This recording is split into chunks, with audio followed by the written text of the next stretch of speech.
Olá pessoal, a gente está começando aqui a quinta aula de Programação 3, né? Na última aula a gente viu o assunto do capítulo 5, que foi sobre condicionais, né? If, else, elif. E agora a gente vai entrar no capítulo 6 do livro, tá? Que é o capítulo que fala sobre funções com resultado, tá? Então, até agora, né? Todas as funções que a gente definiu nas aulas anteriores e tal, eram todas sem nenhum, não retornava nenhum valor, né? Era sempre para imprimir alguma coisa na tela, dar alguma informação, mas não retornava nenhum valor. Se a gente até olhar aqui, né, no Visual Studio Code, por exemplo, esse arquivo aqui, esse script da aula 3, né? Todas as funções que a gente definiu aqui, né? Então essas daqui, né? Ou elas terminam com um print, ou elas terminam chamando uma outra, né, uma outra que já está definida, que termina com um print, né? Então, nenhuma delas retorna nenhum valor ou calcula algum valor, ela só imprime coisa na tela, né? A mesma coisa a gente pode ver aqui nesse exercício 5.3, né? Então, essa função aqui não retorna nada e essa outra daqui só imprime uma coisa na tela. Então, todas as funções que a gente viu até agora, elas não têm um retorno de valor, né? Ela só dá uma informação, calcula alguma coisa, mas não retorna nada para o programa de volta, ela só imprime na tela. Tá?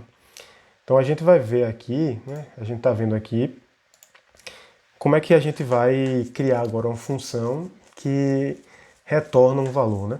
Então a gente já tem aqui alguns exemplos de funções desse tipo. Né? Deixa eu abrir o terminal aqui. Então a gente já viu funções que retornam valor, a gente não definiu nenhuma, mas a gente viu. Né? Então, por exemplo, no módulo matemático a gente viu algumas funções. Né? Então, essa função de calcular o seno é uma delas, né? Retorna um valor. Calcular o cosseno também, mesma coisa. Outra função, né? Tem faz outro cálculo, mas também retorna um valor. Então, esse tipo de função, como é que a gente vai definir, né? Essa função que retorna um resultado, que não retorna none, né? Como aquelas outras que a gente viu até o momento, tá? Então a gente pode começar com um exemplo matemático mesmo, certo? Vou criar um script novo aqui, né, para a aula. E aí vamos começar fazendo um exemplo aqui voltado para matemática também, tá? Por exemplo, você quer calcular uma área de uma figura, tipo a área de um círculo, tá? Então a gente pode definir aqui uma função, né? Então vamos fazer assim, área, círculo, né? E se a gente lembrar da fórmula, né, qual é a fórmula? A fórmula é sempre π vezes o raio ao quadrado, né? Essa daqui seria a fórmula da área do círculo, tá? Então se a gente quiser reproduzir isso aqui, né, voltando aqui, o π a gente sabe que é um valor constante, né? Então você não precisa pegar esse valor de canto nenhum. O raio, por outra vez, é um valor que, por exemplo, o usuário pode fornecer, né? Ou seja, o programador pode fornecer ali o raio para calcular o círculo que ele quiser. Você não pode deixar esse raio aqui como uma coisa fixa, né? Senão sua função vai calcular o raio de um círculo só, não faz muito sentido, né? Então a gente vê pela fórmula que o raio precisa ser um parâmetro aqui da nossa função, tá? Então, então aqui a gente já tem o cabeçalho, tá? E aí, geralmente o que se faz, né, é você, por exemplo, criar uma variável que vai guardar o seu resultado, tá? E aqui a gente vai calcular, né, botar a fórmula do raio, tá? Da área. Então, para usar o π, a gente poderia botar, por exemplo, 3,14, né, mas para ficar uma coisa mais bem feita, a gente pode usar o módulo matemático, tá? Então a gente importa ele aqui, né, no nosso script, e aí bota, né, o math.py, né, que ele já tem ali gravado, essa constante, que multiplica o que aqui, né? O raio elevado ao quadrado, tá? Então esse aqui é o nosso resultado, né? Então se a gente quiser que a nossa função retorne esse resultado, o que é que a gente faz? Usa justamente a instrução return, né? Então essa instrução ela está presente em várias linguagens, né, com esse mesmo nome, inclusive. return. Então em C você vai ter, em Ruby você vai ter também, várias outras, né? E a gente vem aqui e coloca, por exemplo, return resultado, tá? E salva o script, né? Então se a gente quiser fazer um teste aqui, eu posso colocar aqui, né? Para ele imprimir. Importante, vamos fazer 2 testes aqui, tá? Para a gente entender o que acontece, né? A função, quando ela retorna um valor, ela não necessariamente vai imprimir nada, né? Então se eu chamar aqui, por exemplo, área círculo 5 e rodar o meu script, nada é impresso, né? Por quê? Eu chamei a função, ela calculou para mim o resultado, retornou, ou seja, isso aqui, né? Se eu botar uma variável aqui para guardar, tá? Então, por exemplo, A, né? Ele vai a variável A vai receber um valor, mas nada é impresso porque você não tem nenhum print aqui em canto nenhum, né? Então a função por si só ela não mostra nada na tela, tá? E aí eu posso colocar aqui agora, né? Print A, certo? Então nesse caso, quando a gente rodar aqui, 78,54, né? Arredondando ali, mais ou menos seria a área de um círculo de raio 5, tá? Aí 5 pode ser a unidade que você quiser, né? 5 centímetros, 5 metros, aí a área vai variar de acordo com isso, mas deu esse valor aqui, né? 78,54, certo? A gente, né, dá para ver aqui que essa variável resultado é o que a gente chama de uma variável temporária, né? Então é uma variável que você usa ela para guardar um valor que você pode depois até descartar ela, o que importa é só o que ela vai guardar ali que você vai retornar depois. Tá? A vantagem de você criar variáveis temporárias, né? Inclusive a gente fez isso muito aqui nos outros exercícios, é que fica mais fácil de debugar o código depois. Tá? Então quando você atribui ali a variável e dá um erro, pode ser que fique mais fácil de você entender onde é que está acontecendo o erro. Né? Mas a gente poderia simplificar essa função aqui, né? Excluindo essa variável, né? Ignorando ela e colocando a expressão diretamente na instrução return. Tá?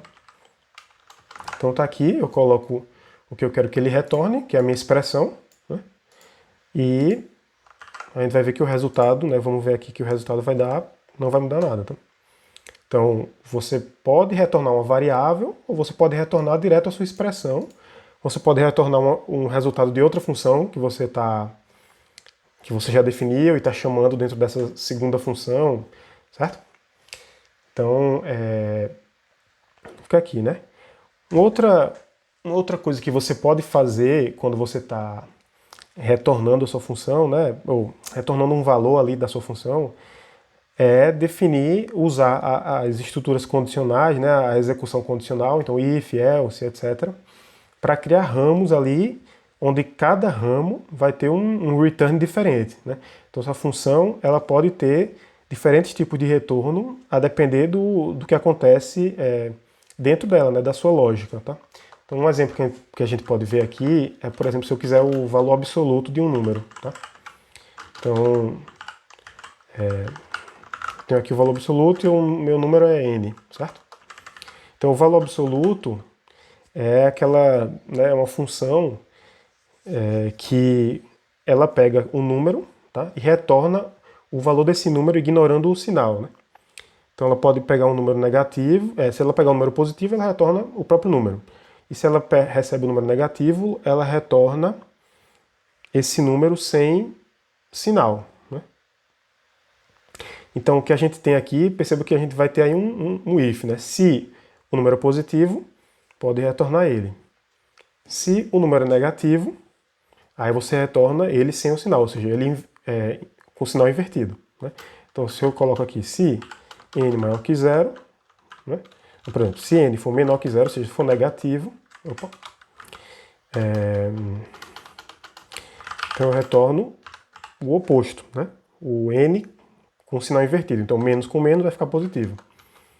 Caso contrário, ou seja, se n não for negativo, eu retorno o próprio n. E é assim que a gente obtém o valor absoluto. Né? Então perceba que você pode sem problema nenhum, usar mais de uma instrução return dentro da sua função, tá? Isso não tem nenhum problema, né? É claro que assim que essa função, né, de retornar, tá? Né, o programa chega nela, a função chega nela, tudo que vier depois dela é ignorado, tá? Por quê? Porque quando chega no return, encerra a execução da função ali na hora, né? Ou seja, se você escreve isso aqui e depois bota assim, print n, por exemplo, isso aqui não vai ser rodado, tá? Por quê? Porque a função acaba aqui, ou então acaba aqui, né? Onde ela chegar, o return que ela chegar, a função acaba e o que vier depois não vai ser rodado, tá? Então você nunca deve colocar um comando depois do return, porque não faz sentido, né? Se você quiser botar alguma coisa, você bota antes, tá? E aqui a gente pode testar a função, né? Então, por exemplo, vou chamar um print aqui, e aí dentro do print eu já posso chamar minha própria função, né? Não preciso necessariamente atribuir uma variável, tá? Então vamos botar um valor negativo e vamos colocar um valor positivo, né? Então a gente chama aqui, e aí, né, imprimiu aqui a área do círculo. Aí o valor absoluto de menos 4, que é 4, né, ou seja, sem um sinal. E o valor absoluto de 8, que é 8 mesmo, né, não modifica. Tá? Então isso aqui é uma função que a gente definiu com várias ramificações, né, dentro dela. Tá? Agora, por exemplo, né, se eu fizer uma alteração nessa função aqui, tá? Então vamos dizer que eu fiz assim. Ao invés de fazer do jeito que está feito aqui, deixa eu apagar esse código. E aí, ao invés de usar o else, eu quis fazer assim, tá? Opa. Eu quis usar um segundo if aqui, né? Então são duas execuções diferentes, tá? Duas condicionais diferentes. E eu coloco aqui assim, né? Se o n for menor que zero, retorna menos n. Ok. Se o n for maior que zero, retorna n, tá? Ou seja, se for negativo, é só tirar o sinal. Se for positivo, mantém do jeito que está.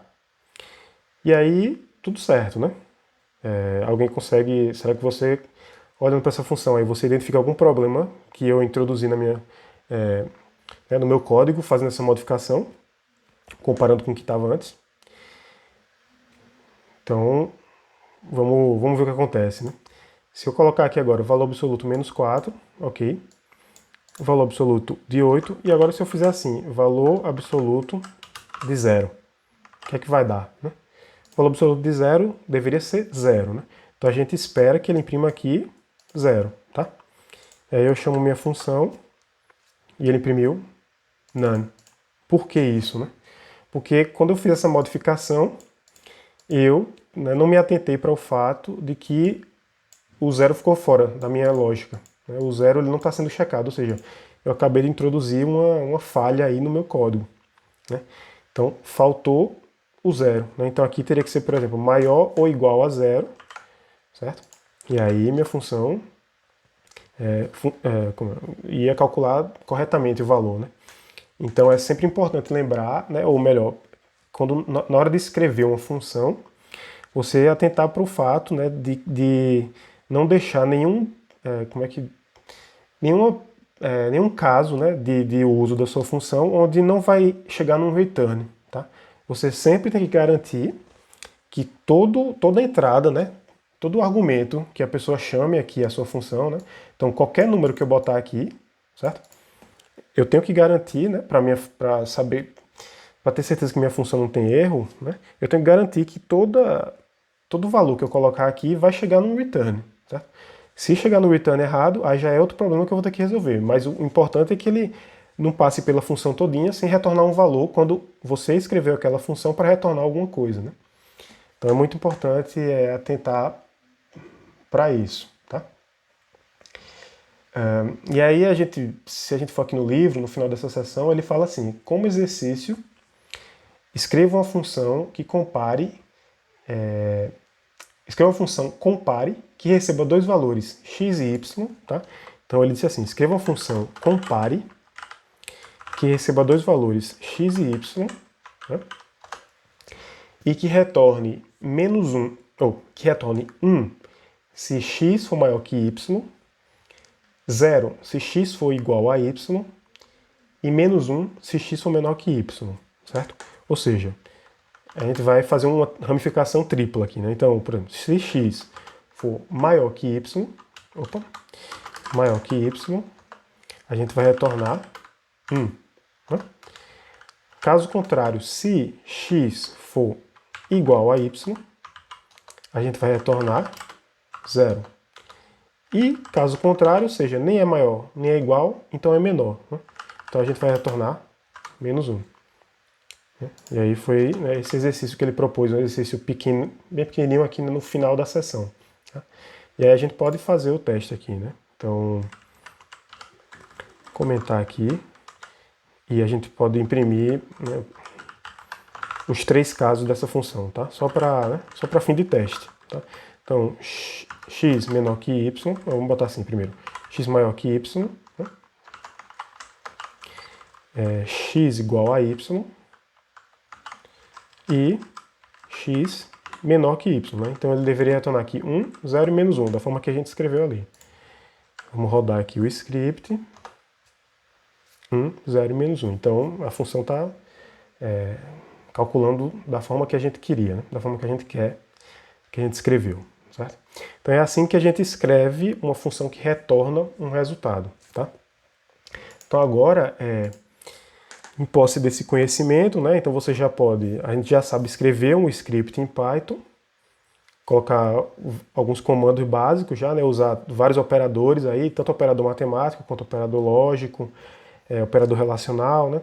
Sabe escrever função que não retorna nada, imprime coisa na tela, sabe escrever função que retorna, né? Faz uma conta, retorna uma coisa para o usuário. E aí a gente chega, e aí, né, vale a pena que a gente olhar um pouco sobre uma estratégia, né, para você desenvolver programas, tá? Que é chamada de desenvolvimento incremental. Né? Então, o que é essa estratégia, né? Qual é a ideia dessa estratégia? Né? Como está escrito aqui nessa frase aqui, a método do desenvolvimento incremental é evitar longas sessões de depuração. Né? Depuração é o debug, né? Que é tirar erro do código. Tá? Acrescentando e testando pequenas partes do código de cada vez. Ou seja, incremental, né? Vem de incremento, que é adicionar aos poucos, né? Então você vai sempre adicionando código, tá? E a cada nova adição você testa alguma coisa, né? Então adiciona um pouquinho, faz alguns testes, vê se está batendo com o que você espera. Adiciona mais um pouco e assim sucessivamente até que você chegue, por exemplo, ao final do seu programa. Ou então você está usando esse desenvolvimento incremental para escrever uma função. Então você vai aos poucos adicionando até terminar sua função, chegar no resultado que você quer. E durante todo esse caminho você foi testando, né, sempre fazendo seus testes e vendo que estava tudo certo. Né? Então quando você faz dessa forma, né, você está meio que quase garantindo ali que você não vai precisar fazer muito debug depois, já que você foi testando aos poucos. Né? Isso aí você pode comparar isso, né, o outro lado da moeda seria você pegar, escrever uma função toda lá do começo ao fim, sei lá, 10, 20 comandos de uma vez, e aí depois você escreveu todinha, você vai testar e ver se o resultado sai ou não. Né? A depender da sua lógica ali, né, do que é que você está tentando conseguir com essa função, você pode começar, né, ter não sei quantos erros ali para ir corrigindo e pode ser confuso, né? Se você fizer aos poucos, com o desenvolvimento incremental, você tem mais chance de não precisar fazer isso, né? De não precisar ficar ali debugando o seu código, né? Ou depurando, né? Como seria, né, a palavra em português. E aí, a gente pode aqui, né, fazer um exemplo, a gente vai aqui fazer um exemplo de como desenvolver uma função, né, para fazer uma conta aqui para a gente, que seria a conta da distância entre 2 pontos num plano, né? Então, geralmente, os exemplos que se dá é sempre essa questão matemática, né? Então, quando você tem 2 pontos assim no plano, né, cartesiano lá x, y, como é que a gente calcula a distância, né? Deixei pronto aqui o eixozinho, vou só desenhar aqui. Então, vamos supor que a gente tem 2 pontos aqui, né? Então, a gente tem esse ponto e a gente tem esse ponto aqui, né? Então, se a gente tem 2 pontos aqui, vamos chamar assim de P1, né? ponto 1 e P2, o ponto 2. Então, o que eu quero achar aqui é justamente essa distância entre esses pontos, certo? Então, vou chamar essa distância aqui de D, tá? Então, a gente vem aqui, né? E essa é a minha distância, certo? E aí, como é que eu faço para achar essa distância, né? Qual é a estratégia que é adotada, né? Na matemática mesmo, como é que se faz isso, né? A gente vê aqui que esses pontos, né? Se a gente conectar aqui esses pontos e conectar também essas distâncias aqui, né? Horizontal e vertical, o que a gente vai ter aqui é um triângulo retângulo, né? Então, quando a gente tem um triângulo retângulo, a gente pode usar aquele teorema de Pitágoras lá, né, para conseguir achar essa distância, né? Então, aqui a gente vai ter uma distância horizontal, né, que eu vou chamar assim de dx, e aqui a gente vai ter uma distância vertical que eu vou chamar de dy, tá? Então, né, pelo teorema de Pitágoras, a gente sabe que o d ao quadrado vai ser o dx ao quadrado mais o dy ao quadrado, né? Então, se eu tiro a raiz disso tudo aqui, né, então vamos fazer assim, né? Se eu tiro a raiz, o d ao quadrado vira d, e aqui vamos colocar, né, tipo uma função assim, raiz, tá? Só para ficar, né, fácil de entender, do dx ao quadrado, né, mais o dy ao quadrado, certo? Então, com essa fórmula aqui, né, olhando aqui esse diagrama, a gente já sabe qual é a fórmula que a gente tem que usar para conseguir achar a nossa distância, né? E aí, a gente, olhando para essa fórmula, a gente pode agora tentar construir a função da gente, né?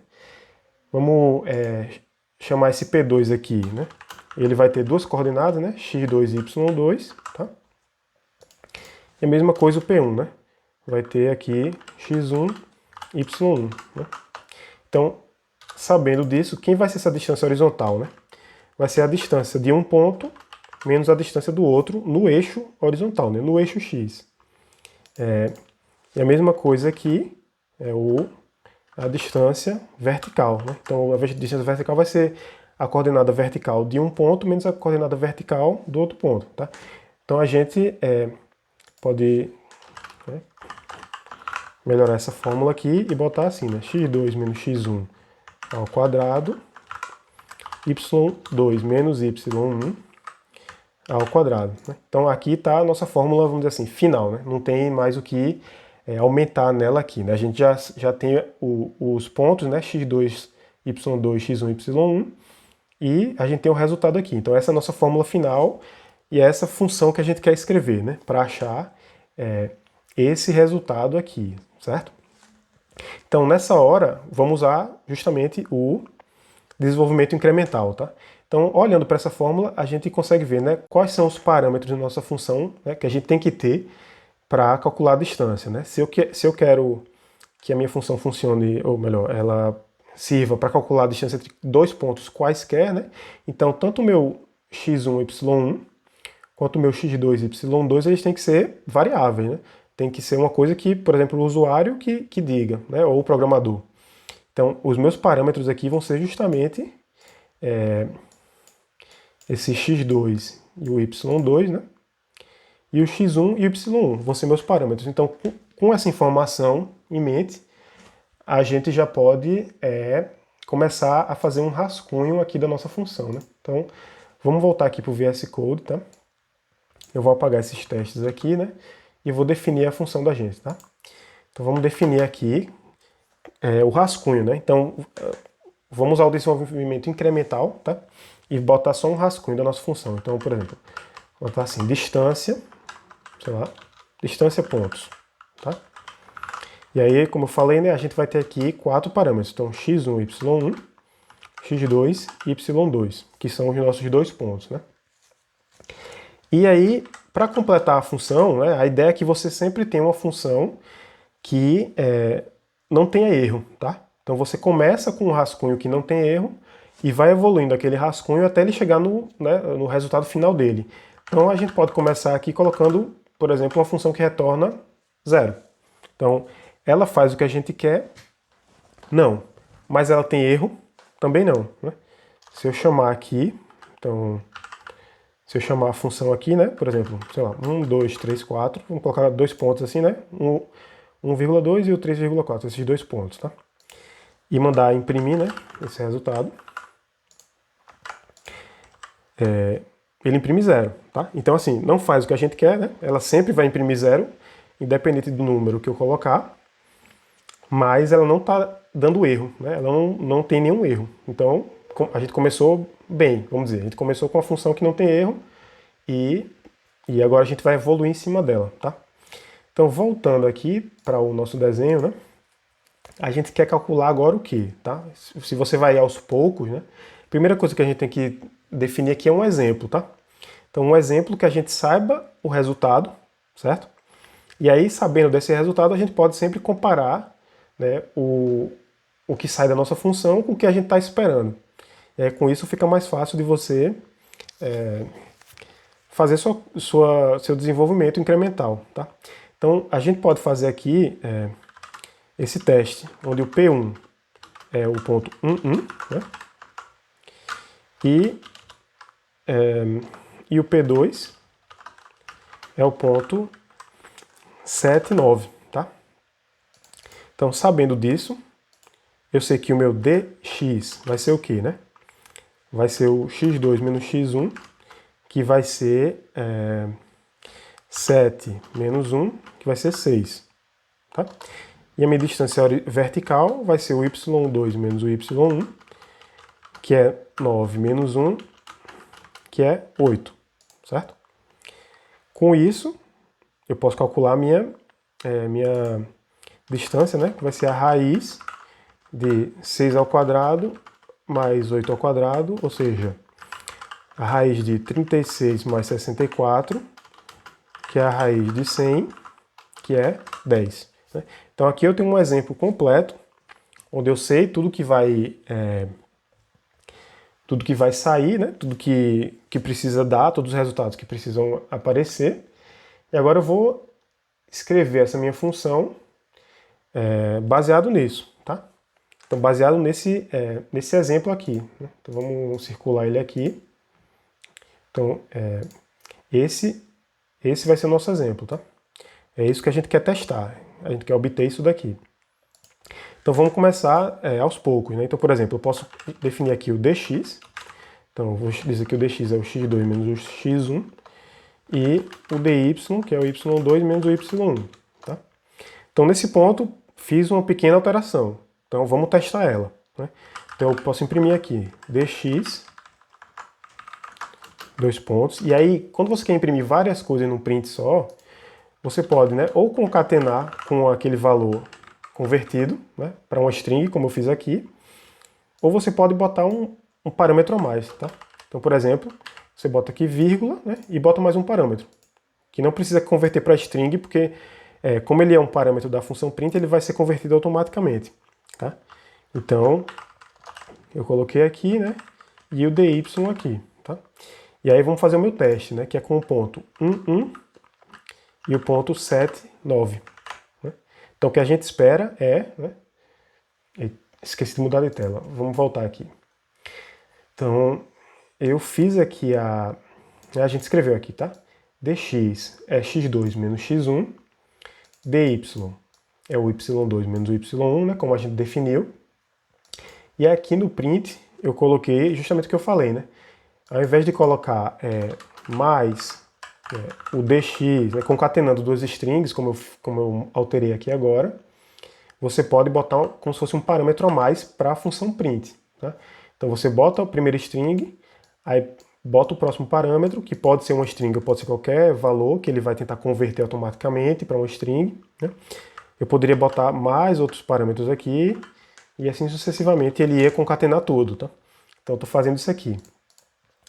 E aí a gente espera, né, que ele imprima aqui o dx para ser, voltando aqui, né, o dx para ser, tem que ser 6 e o dy tem que ser 8. Né? Então vamos voltar aqui, salvar o script e já alterei aqui, então botei aqueles pontos que eu defini, né, 1, 1, 7, 9. E agora a gente vai testar. Então ele continua retornando 0, né, porque eu ainda não mudei isso daqui.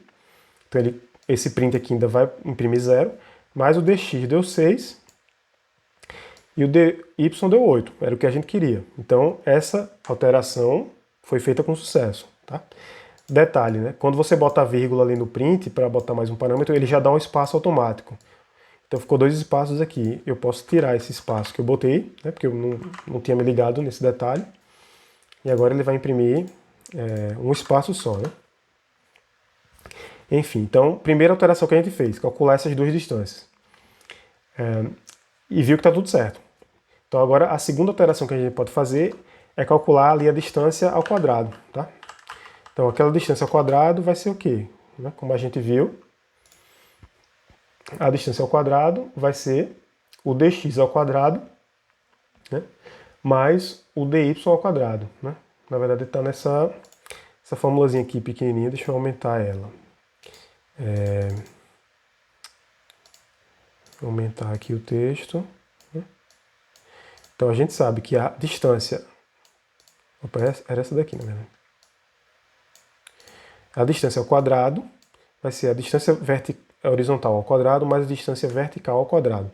Então vamos voltar e colocar essa incrementação aqui, né, no nosso código, tá? Então vai ser a distância horizontal ao quadrado. Eu gosto de botar sempre parênteses para não confundir, né? E aqui a distância vertical ao quadrado, tá? E aí a gente imprime aqui. Então, distância quadrado, né? Copiar aqui. Salva, e a gente espera que ela seja o quê, né? Como a gente viu aqui, a gente espera que ela seja 100, né? Que foi o que a gente calculou aqui. Então, voltando, vamos rodar o código e ver se ele vai imprimir 100, tá? Então, distância ao quadrado, 100, tudo certo. Mais uma alteração incremental feita com sucesso, né? Os testes estão dando certo. Claro que esse exemplo que a gente está fazendo aqui, ele é simples, né? Ele é uma fórmula simples, que não tem muito, assim, é quase direto ao ponto, mas é interessante a gente ver como seria esse processo, né? E aí, por último, agora que a gente já tem a distância ao quadrado, o que falta é só tirar a raiz dessa distância, né? Então, para tirar a raiz, eu uso o módulo matemático que eu já importei aqui, tá? Então, o nosso resultado, né? Então, uma vez que isso aqui já foi definido, né? Então, esse código aqui, ele é o código auxiliar, né? Só para a gente testar, tá? Se você não quer que nada seja impresso, né? Se você quer que ele apenas calcule esse valor de distância, isso aqui, depois que você testar e ver que está tudo certo, você deleta, né? Ou comenta, porque ele só serve ali para os seus testes. Depois que você finalizar sua função, ele não serve mais para nada, né? A não ser que você queira realmente que ele continue imprimindo, se fizer parte do seu propósito, mas se não... E aqui a gente tem o nosso resultado, né? Então, nosso resultado vai ser o quê? Vai ser a raiz quadrada, né? Então, SQRT da distância ao quadrado, tá? Vamos chamar de D, né? Que foi como eu fiz ali no desenho, tá? Então, a distância vai ser a raiz quadrada da distância ao quadrado, né? E aqui a gente vai retornar justamente D, que é o nosso resultado aqui final, tá? E aí, uma vez que a gente fez isso, a gente pode fazer o último teste, que é... A gente espera que venha 10 aqui nesse, né, quando ele imprimir aqui o print distância, a gente espera que ele imprima um 10, né? Então, imprimiu 10, tudo certo. E aí a gente chega ao fim, né, do desenvolvimento incremental aqui dessa função, né? A gente foi fazendo aos poucos, testando com um exemplo que a gente já sabia, né, que a gente já esperava o resultado, e deu tudo certo. Então a gente finalizou a nossa função e viu que ela está calculando normal, tá? Então agora que ela está assim, né, ela já está, a gente tem certeza que ela está certa, a gente pode, por exemplo, tentar simplificar, né, a expressão, tá? A gente poderia fazer, vamos fazer um caso extremo aqui, né, que seria, eu já tenho certeza que isso aqui está certo, né, então eu posso simplificar isso agora, né? Como é que eu simplificaria? Vou fazer uma cópia aqui só para a gente ver, né? Então eu vou botar assim, simplificada. Né? Vou botar abreviado para não ficar muito grande o nome. Então, distância ponto simplificado. O que é que você poderia fazer agora que você já sabe que tudo funciona, né? Você pode, por exemplo, escrever tudo numa única expressão, né? Então, se a gente levar isso ao último, né, aos últimos consequências, onde tem um D, que é esse D aqui, eu vou trocar por essa expressão. Então, troquei. Essa linha pode ir embora. onde tem o d quadrado, né, que eu defini aqui, eu vou trocar pela expressão dele. Troquei, e isso aqui pode ir embora. E onde tem dx e dy, eu vou trocar pelas definições que eu dei aqui. Então, esse dx eu transformo nisso, e esse dy eu transformo nessa expressão. E aqui os dois vão embora, né?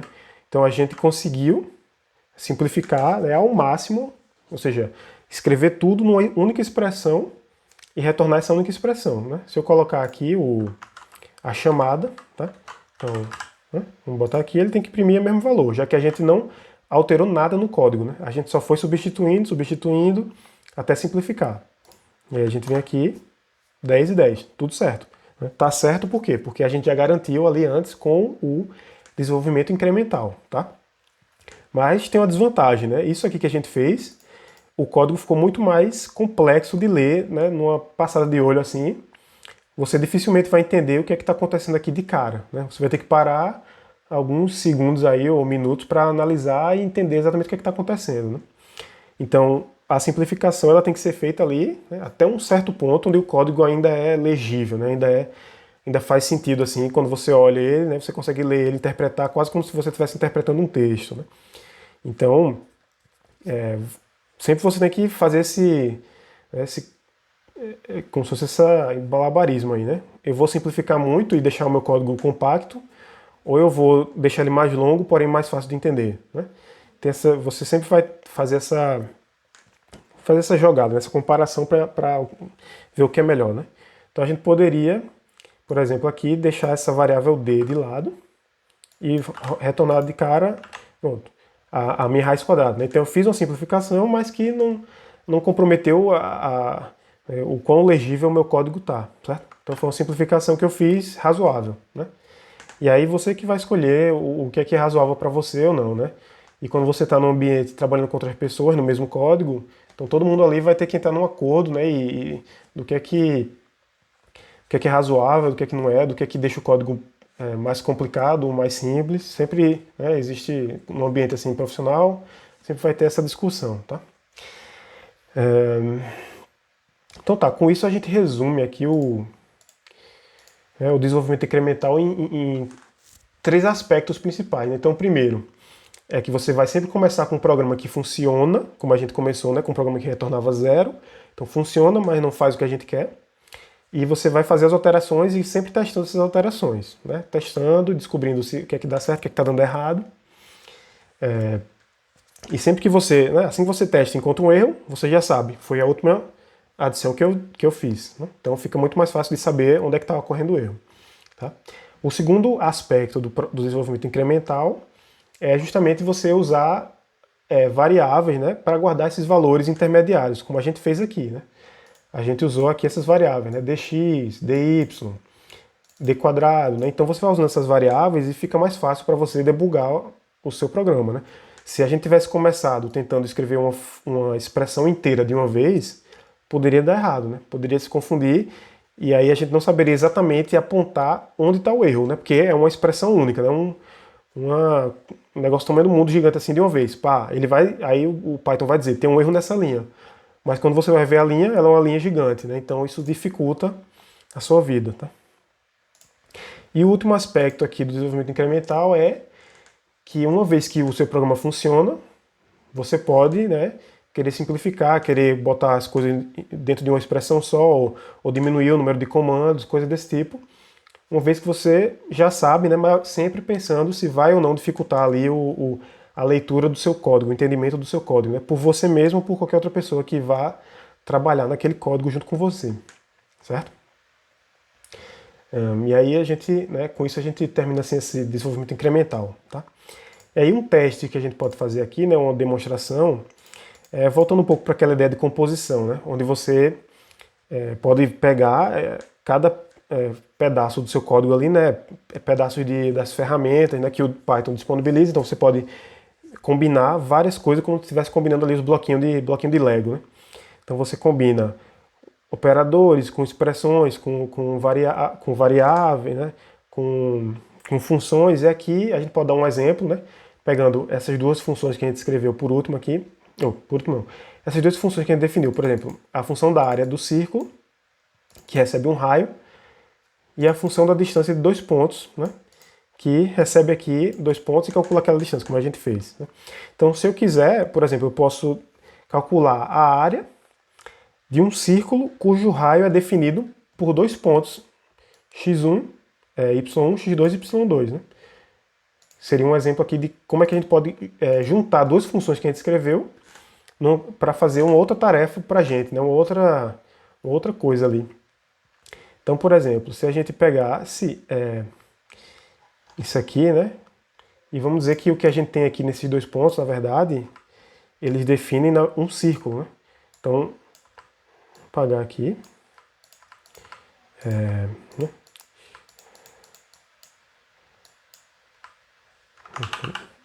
Deixa eu deixar o P ali. Então, esses 2 pontos aqui, eles não estão mais agora no meio de um plano assim. O que eles definem é um círculo pra gente, tá? O raio de um círculo, né? Então, opa. Pronto. Vou apagar aqui, refazer aqui só o raio, tá? E aí a gente, né, o que acontece é como se fosse isso aqui, né? Esses 2 pontos, eles definem pra gente aqui, né? Tá meio torto, mas é mais ou menos isso, um raio de um círculo, tá? Então, eu tenho esse raio, quer dizer, eu não tenho o raio, né? Eu tenho os 2 pontos que me dão o raio, tá? E eu quero calcular essa área desse círculo aqui, né? Então, qual é a área? A gente já tem uma função para calcular essa área, né? Mas para isso a gente vai precisar do raio. E qual é o raio? O raio a gente sabe que é a distância entre o P1, que é meio que o centro do meu círculo aqui, né? Não está aparecendo, mas é. E o P2 que está na superfície aqui, né? Na borda do meu círculo, tá? Então a distância desses 2 pontos, convenientemente, a gente acabou de escrever uma função que calcula também, né? Então se eu voltar lá para o VS Code, a gente já tem tudo pronto para a gente calcular essa área, né? Então o que eu poderia fazer aqui, por exemplo, o raio é 10, né? Vamos dizer que a gente vai usar essa mesma distância aqui, tá? Esses mesmos pontos, né? Então a gente já sabe que o raio da gente vai ser 10, né? Então eu quero calcular a área de um círculo que tem esse raio. Então eu vou colocar aqui, chamar minha função por fora, tá? Então eu quero a área do círculo cujo raio é dado pela distância entre esses 2 pontos, 1 e o ponto 7, 9, certo? Então perceba que eu estou botando, né, uma função dentro de uma função e ainda tem um print ali por fora. Então é outra função, né, quase um inception, né? Então quando a gente chama isso aqui, esse script, né, salvar o script, a gente vê que ele imprimiu aqui, né, 314,15, tá? Se a gente for olhar aqui, né, o raio ao quadrado, como o raio é 10, então 10 ao quadrado é 100, né? 100 vezes π vai dar justamente 314, né? Já que π é 3,14.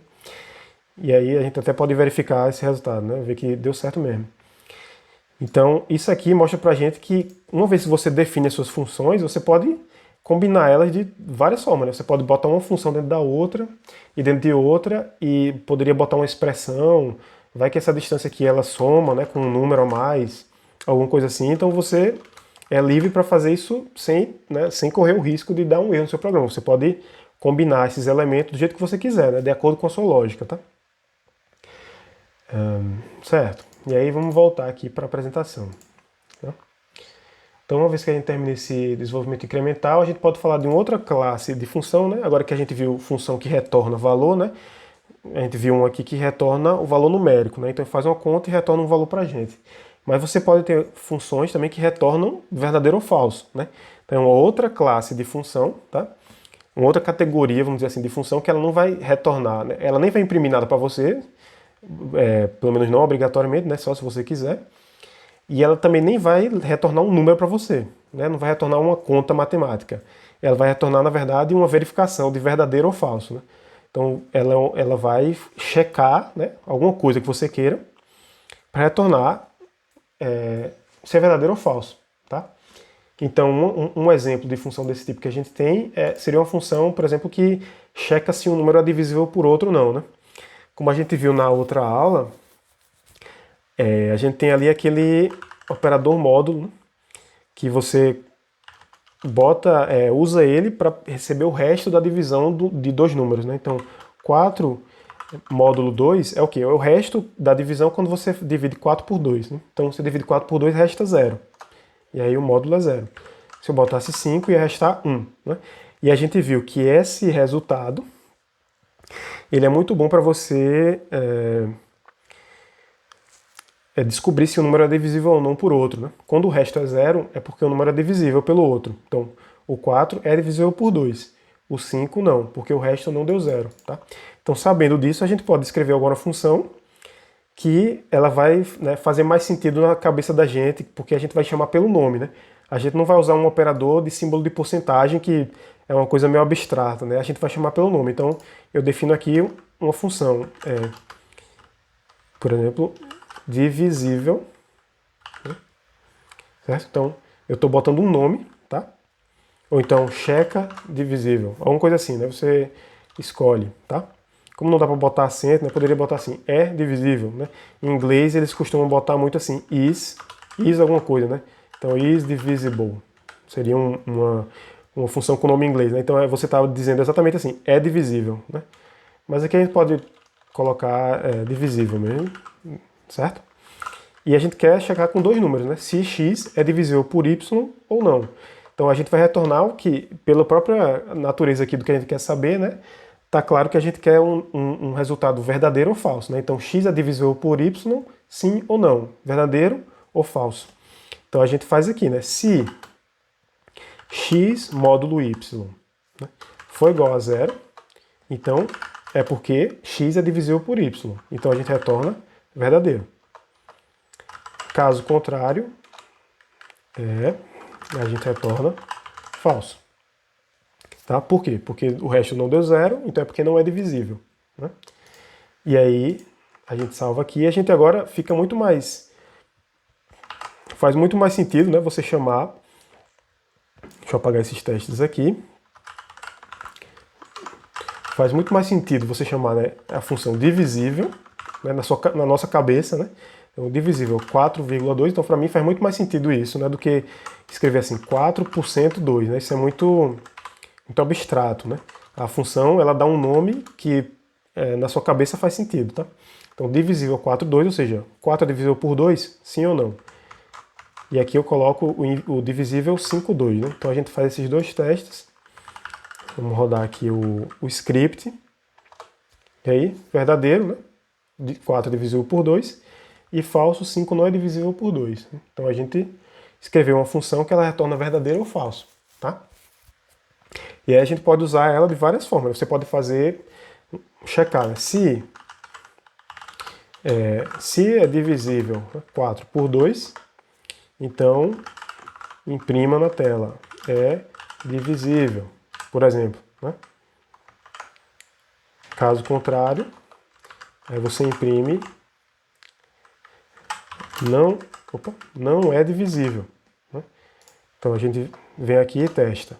Então é divisível, ou seja, essa checagem aqui, ela me retornou que 4 é divisível por 2. Então eu mandei imprimir na tela, é divisível. Claro que você pode, isso aqui poderia ser uma série de comandos aqui, né, com, sei lá, a sua lógica. Né? Eu botei um print aqui só para simplificar o exemplo. Né? Então isso aqui é uma função booleana, tá? Retorna um valor de verdadeiro ou falso. Certo?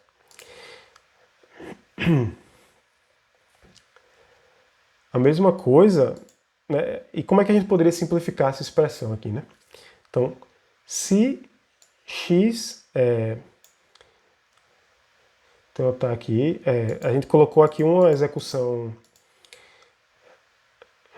condicional, tá? Que colocou, né? Se x módulo y, né? Ou seja, o resto da divisão de x por y der 0, retorne verdadeiro. Caso contrário, retorne falso. Mas se a gente prestar bem atenção nessa função aqui, né? Essa checagem, se isso aqui for verdadeiro, ele vai retornar verdadeiro, né? E se isso aqui for falso, ele vai retornar falso. Então, basicamente, o que ele está fazendo aqui é retornar essa expressão. Né?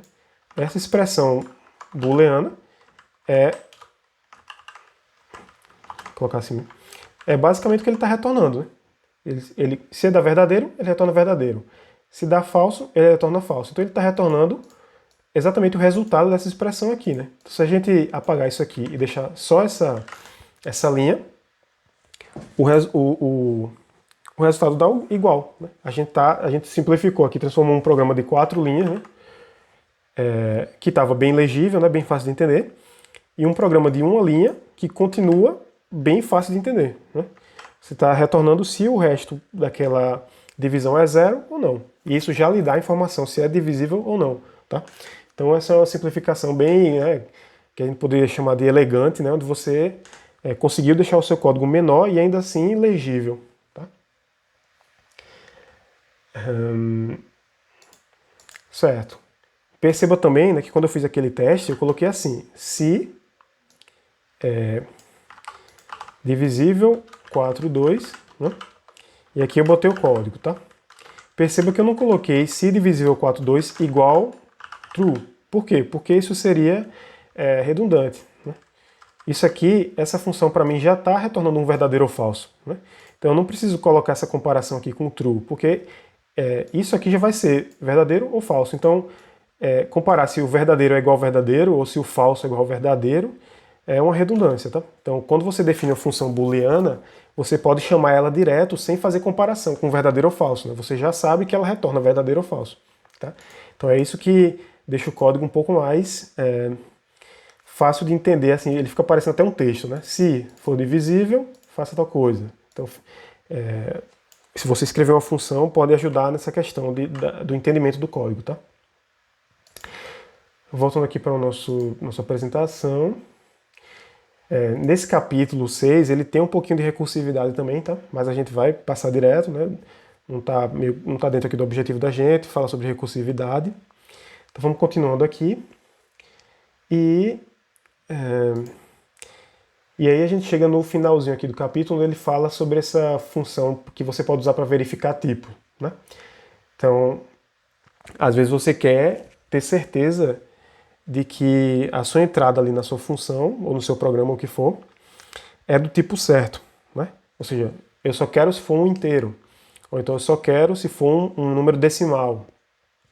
Eu só vou aceitar, né, calcular alguma coisa aqui se você der para mim uma string, coisa assim, desse tipo, tá? E aí a gente tem essa função, chama isInstance, e né, como eu falei antes, justamente essa convenção que tem, né, de botar uma função booleana como is alguma coisa, né? Então é uma instância é como se fosse um valor daquele tipo, tá? Então essa função isInstance, você vai usar ela justamente para descobrir o tipo de um determinado valor, certo? E com isso você já pode começar a incluir algum tipo de verificação ali na sua função para evitar aquela questão de, por exemplo, da última aula, onde você pedia um inteiro para o usuário e ele colocava uma string e acabava com a execução do seu programa, né? Encontrou um erro. Então com essa função aqui você já pode fazer algumas verificações, tá? E aí vamos dar um exemplo aqui, certo? Então vem aqui no VS Code. E aí como é que funciona isso, né? Vamos testar ela aqui no interpretador, tá? Então, por exemplo, quero saber se um determinado valor é um inteiro. Então o que eu vou fazer aqui? Eu coloco o valor, tá? Então, por exemplo, 5 é o primeiro argumento, tá? E aqui no segundo argumento eu vou botar a classe, né? O tipo que eu quero. Então, por exemplo, se eu quero descobrir que é inteiro, eu boto aquele tipo int, tá? Então, chamo isso aqui e ele vai mostrar para mim true, né? Lembrando que isso aqui é uma instrução, né? Uma função que não vai imprimir nada se eu colocar isso aqui no meu script, tá? Eu teria que botar um print, né? Mas como eu estou no modo interpretador, ele imprime para mim automático, né? E aí se eu colocar aqui, por exemplo, agora uma string, tá? Então, essa string.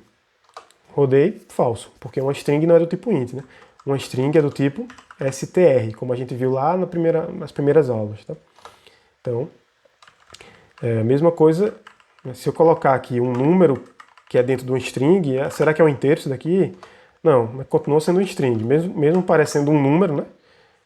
Você olha assim, é um número, mas na verdade é um número dentro de uma string, então continua sendo um string, tá? Então é assim que a gente usa essa isInstance, né? Para saber o que você pode escrever ali no segundo argumento, é justamente o que sai do type, da função type, né? Então aqui, ó, int, né? Int. Se eu botar aqui 5.1, float, então eu poderia escrever aqui float, se eu quisesse testar, né? Por exemplo, não é um float, né? O 5 não é um float, por quê? Porque ele é um inteiro, né? Para ele ser um float, eu teria que botar aqui 5.0, por exemplo, tá? Então essa aqui é a função isInstance, certo? E aí como é que a gente poderia usar ela aqui em uma das nossas funções, tá? Então, por exemplo, essa função aqui do valor absoluto, tá? Ela, para mim, só serve, né, se eu chamar ela com um número, tá? Ela não vai servir para mim se eu chamar ela com um string, não é isso? Então eu posso fazer aqui colocar um outro if, então a gente vai fazer aqui um if aninhado, tá? Onde eu vou colocar assim, né? Se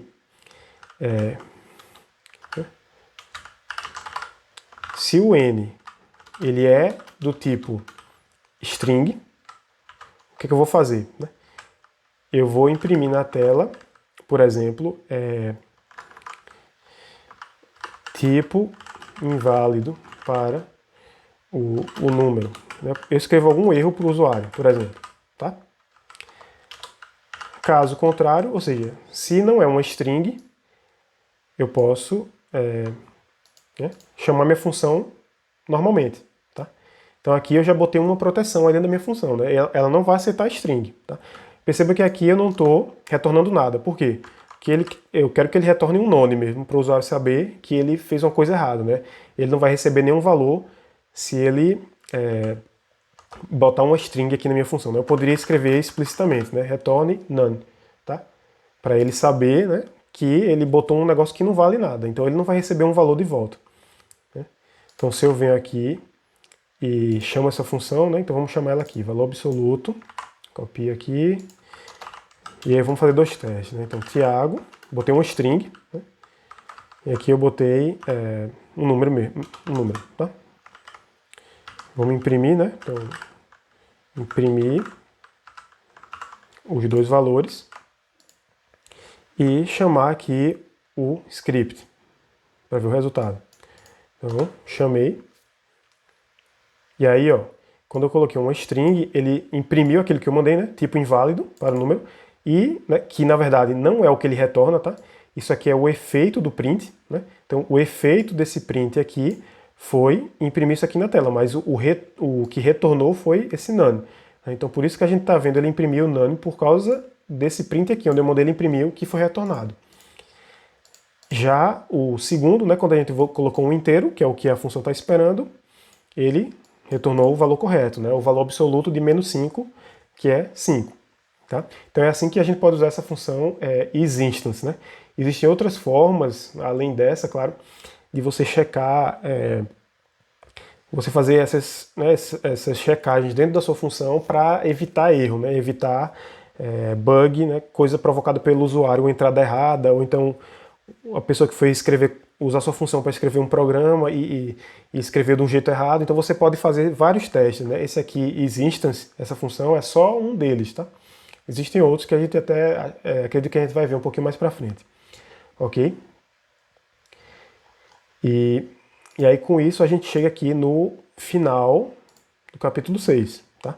E eu escolhi um exercício para a gente fazer aqui, né, lá do capítulo, certo? O exercício 6.3, né?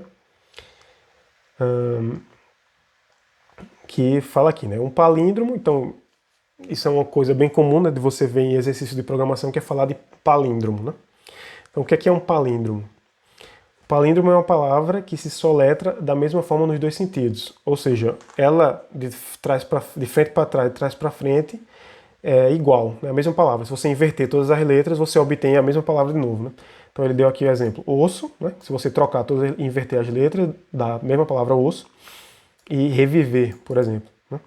E aí ele diz aqui, as funções seguintes recebem uma string como argumento e retornam as letras iniciais, finais e do meio das palavras. Tá? Então a gente tem três funções aqui. Ele está usando a notação para acessar a string, que a gente vai ver ainda um pouquinho mais para frente, certo? Mas ele já adiantou isso aqui só para fazer pro exercício, né? Para você saber fazer o exercício. Então ele tem aqui a primeira letra, ele definiu essa função primeira letra, onde ele retorna esse comando aqui, né? Essa é uma expressão, né? No fim das contas é uma expressão, então pegou o parâmetro e retornou essa expressão aqui.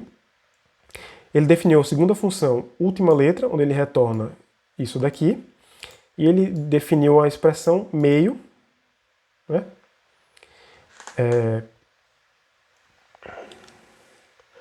Onde ele retorna essa outra função aqui, palavra, né? Então isso aqui deveria retornar para você o que se espera, né? Então primeira letra, última letra e o meio, tá? E aí a gente vamos logo copiar essa função aqui pra gente, tá? Então eu vou chamar aqui exercício 6.3.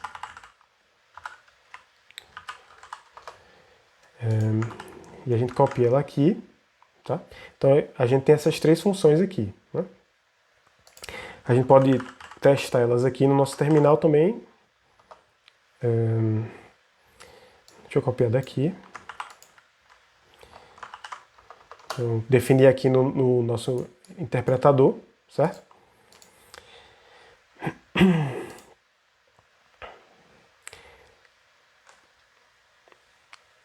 E aí a gente vai escrever aqui, fazer esse exercício, primeiro exercício, né? Então, digite essas funções em um arquivo chamado palindromo.py. A gente escreveu... voltar aqui para a apresentação, né? Então, parte 1. Digite essas funções em um arquivo chamado palindromo.py. A gente escreveu no exercício 6.3 ali, né? E teste-as. O que acontece se chamar middle é porque estava no livro, né? Eu chamei meio com uma string de duas letras. Uma letra. E se a string estiver vazia, escrita com, né, duas aspas assim, sem nada no meio. E não contiver nenhuma letra. Então o que acontece? Vamos testar as três funções, né, e ver o que acontece quando a gente chamar essa função meio com uma string de duas letras, de uma letra e uma string vazia, né? Então, para a gente fazer esse teste, a gente pode fazer aqui no terminal mesmo, no interpretador, né? Então, por exemplo, eu vou dizer aqui que a minha palavra, chamada de P, recebe, por exemplo, ufal, tá? Então, se eu chamar a primeira letra, uma palavra ufal, como é, né, minha string aqui P, né, minha variável P, o que ele vai me retornar, né? Retornou a primeira letra, U, ótimo. Se eu chamar aqui última letra, ele me retorna L, também tudo certo. E se eu chamar meio, ele deveria me retornar FA, né? Então, meio retorna FA, ou seja, a gente testou as funções e elas estão funcionando da forma correta, tá? Agora, fazer o que ele pediu, né? Se a gente tiver aqui, vamos chamar três strings, né? Então, uma string, ela só tem duas letras, tá? A outra string, ela só tem uma letra. E a outra string, ela é uma string vazia, tá? Então, a gente tem essas três strings aqui, né? Uma letra, duas letras, uma letra e completamente vazia. O que acontece se eu chamar a função meio com cada uma delas, né? Então, por exemplo, a função meio com a string de duas letras, ele retorna vazia, ou seja, é como se ele dissesse assim, você tem a primeira letra que é a segunda letra que é B, e o meio está vazio, não tem nada, certo? E se a gente chamar com a string y, que tem uma letra só, o que ele dá como meio? Nada também. Então ele interpreta que uma string de uma letra só não tem meio, né? Então é como se o C fosse a primeira e a última letra ao mesmo tempo, mas o meio não tem, não existe um meio. E se a gente chamar com a string vazia, tudo vazio, ou seja, com as três strings que a gente chamou, deu tudo vazio, né? Então é como se ele interpretasse que não existe um meio para nenhum desses tipos aqui de string, é tudo string vazia, certo? E essa foi a primeira parte do exercício 6.3. Essa parte 2 aqui, voltando aqui para a apresentação, né? A parte 2 da função, ele pede para você escrever, do exercício, a parte 2 do exercício, ele pede para você escrever uma função chamada checar palíndromo, que recebe uma string como argumento e retorna true se ela for um palíndromo, verdadeiro, e falso se ela não for um palíndromo, tá? Então você vai receber uma palavra e vai dizer é um palíndromo ou não, ou seja, se eu trocar de lugar, vai, né, dar a mesma vai dar a mesma palavra ou não, né? Checar um palíndromo. E aí ele fala assim, lembre-se que você pode usar a função integrada len, né, que a gente já viu antes, que vai me dizer o tamanho ali da string, né, o comprimento, quantos caracteres ela tem. E aí você pode usar essa função len para verificar o comprimento de uma string, né? E aí acontece que para resolver essa parte aqui do exercício, a gente precisaria ou usar recursividade, que a gente, né, que não está no escopo aqui desse curso, tá? Ou então usar a repetição, certo? E aí a repetição é um assunto do capítulo 7 que a gente vai ver na próxima aula. Então, o que eu vou deixar, na verdade eu vou deixar isso daqui para resolver na próxima aula, certo? Usando o comando while, tá? Que é um comando de repetição, né? Ou de iteração, que chama, que é você executar um bloco de código, uma quantidade repetida de vezes, né? E aí, quando a gente vê o while, eu respondo esse exercício aqui junto com o exercício do capítulo 7 também, que a gente vai responder, certo? Então a gente vai acabar a aula por aqui e até a próxima aula.